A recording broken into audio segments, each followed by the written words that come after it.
En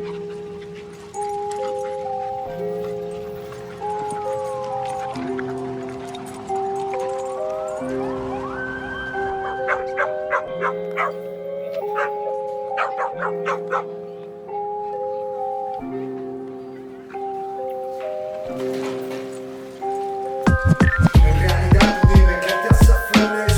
No creo que sea tu vida destruir. Piensa muy bien antes de consumir. Será en vano cuando te arrepientas, ya de nada va a servir. En realidad tú dime qué te hace feliz. No creo que sea tu vida destruir. Piensa muy bien antes de consumir. Será en vano cuando te arrepientas, ya de nada va a servir. Lamentablemente caí en el alcohol, viviendo una vida loca y sin control. Rápidamente esa sustancia me atrapó tan fácilmente. A cuánta gente este vicio ya se llevó. Me expresó con peso espeso, confieso sucesos gruesos, esos de cuando no usaba bien los sesos. En la prisión de mi adicción, la razón por la que estuve yo en rehabilitación.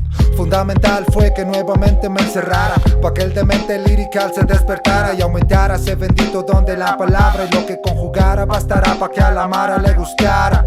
Los que me influenciaron para que hoy fuera rapero, los aldeanos Zetaputzupac y Cancerbero, gastando tinta de mi lapicero a lo sincero. Y por tener tatuajes yo no soy un pandillero.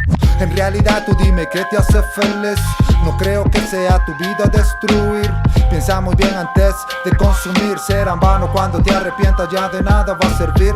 En realidad tú dime qué te hace feliz. No creo que sea tu vida destruir. Piensa muy bien antes de consumir. Será en vano cuando te arrepientas, ya de nada va a servir. Siento necesidad, es hora de escribir. Como un ave fénix de las llamas voy a resurgir. Ningún problema del pasado va a impedir que yo cumpla con el propósito por el que tuve que existir. Y le agradezco a Dios por este talento, por hacerme parte de este movimiento en el que puedo yo expresarte mis sentimientos. Y por este arte con el que agua te represento. Ningún lugar es el destino, es tu manera de pensar en el camino. Es sonreír si me deprimo, me reanimo. Entre bombo, caja, notas musicales, combatiendo mis demonios y acabando con mis males. Y ahora puedo ser mi propio terapeuta, diagnosticarme, psicoanalizarme en mis tormentas. Por ratos mi mente era todo un lío. No sé si no encajé en su mundo, ustedes en el mío. Yeah. Es el demente, bro. Es el demente.